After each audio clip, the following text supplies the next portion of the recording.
Quando uma dor de cabeça pode ser algo mais grave?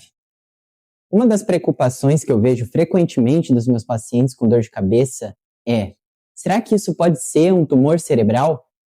Sou Rafael Maffei, sou neurologista e eu vou falar sobre esse assunto um pouquinho com vocês hoje. As dores de cabeça, elas também são chamadas de cefaleias e elas podem ser separadas entre primárias e secundárias.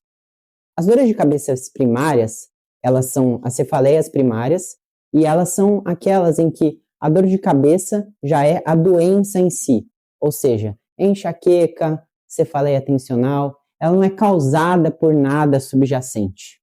Enquanto as dores de cabeça secundárias são aquelas em que uma doença está causando essa dor de cabeça, como por exemplo, um tumor cerebral causando a dor de cabeça, é uma cefaleia secundária, ou um sangramento cerebral causando essa dor de cabeça, é uma cefaleia secundária a esse sangramento cerebral.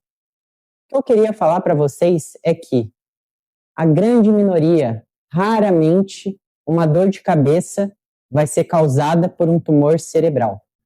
Então, como que a gente vai saber quando a gente investiga uma dor de cabeça? Já que uma dor de cabeça é uma queixa tão frequente na população, quando separar quando essa pessoa pode ter uma doença subjacente ou quando ela merece ou não ser investigada, já que não dá para a gente sair investigando todo mundo. Existem critérios para a gente investigar ou não uma dor de cabeça. Esses critérios, eles são aplicados pelo médico com uma avaliação individualizada, ou seja, o médico deve conversar com o paciente e examinar o paciente detalhadamente.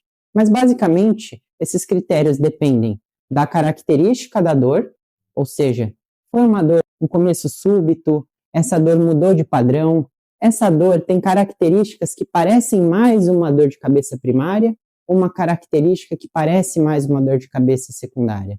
E além disso, o exame neurológico detalhado vai nos mostrar se há algum outro sinal neurológico que pode apontar para alguma lesão neurológica que mereça alguma investigação.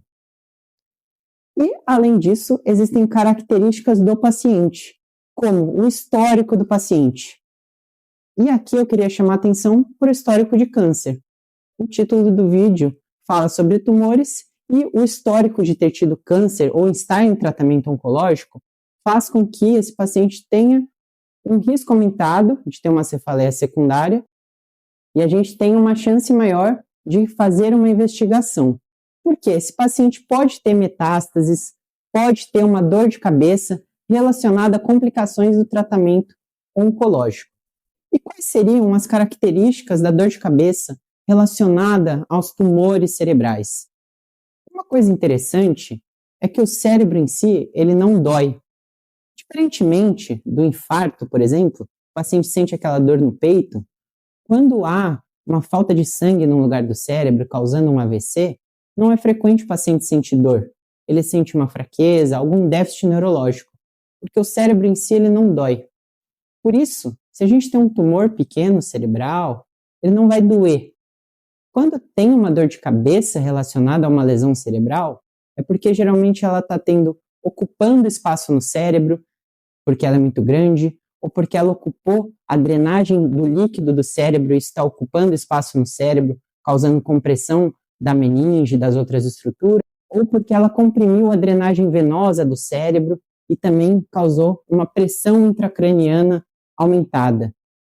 Como o cérebro em si não dói, geralmente ele pode ter uma dor de cabeça relacionada a essa pressão intracraniana aumentada, como eu falei, ou então uma dor de cabeça relacionada a déficits neurológicos, como eu falei, uma alteração no exame físico neurológico, ou crises epiléticas, ou então não ter dor de cabeça e ter só outros sintomas neurológicos. Portanto, a dor de cabeça relacionada a tumor cerebral, ela pode ou não estar presente. E aquele paciente que tem o diagnóstico de um tumor cerebral e está fazendo um acompanhamento da doença, ele pode ter dor de cabeça ao decorrer da doença. Seja porque ele fez cirurgia e ele pode ter uma dor aí relacionada à ferida operatória, pode ter uma dor de cabeça relacionada aí ao tratamento, e de maneira individualizada, pacientes que já têm dor de cabeça previamente a ter essa doença, por exemplo, paciente que já tinha uma enxaqueca, ele pode ter uma dor de cabeça que vai simular um padrão de uma dor de cabeça dele pré-existente. Por isso, essa avaliação da dor de cabeça, ela deve ser muito individualizada ao decorrer do tratamento, para que a gente possa tratar o paciente de uma maneira bem precisa. Por isso tudo que eu falei, essa individualização da abordagem faz com que a investigação não tenha uma receita de bolo. Muitas vezes, a investigação da dor de cabeça, ela vai ser feita, muitas vezes, com um exame de imagem, como tomografia, ressonância, às vezes com exames laboratoriais, isso vai depender do paciente. Então, em resumo, qual que é a mensagem?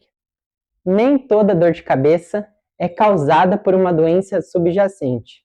Na verdade, a minoria das dores de cabeça são causadas por uma doença grave. Mas a gente tem que avaliar individualizadamente qual paciente merece ou não uma investigação. Aqui no canal eu tenho outros vídeos, convido vocês a assistirem, sobre quais são os sintomas possíveis que a gente pode ter com lesões cerebrais, principalmente relacionadas a tumores cerebrais.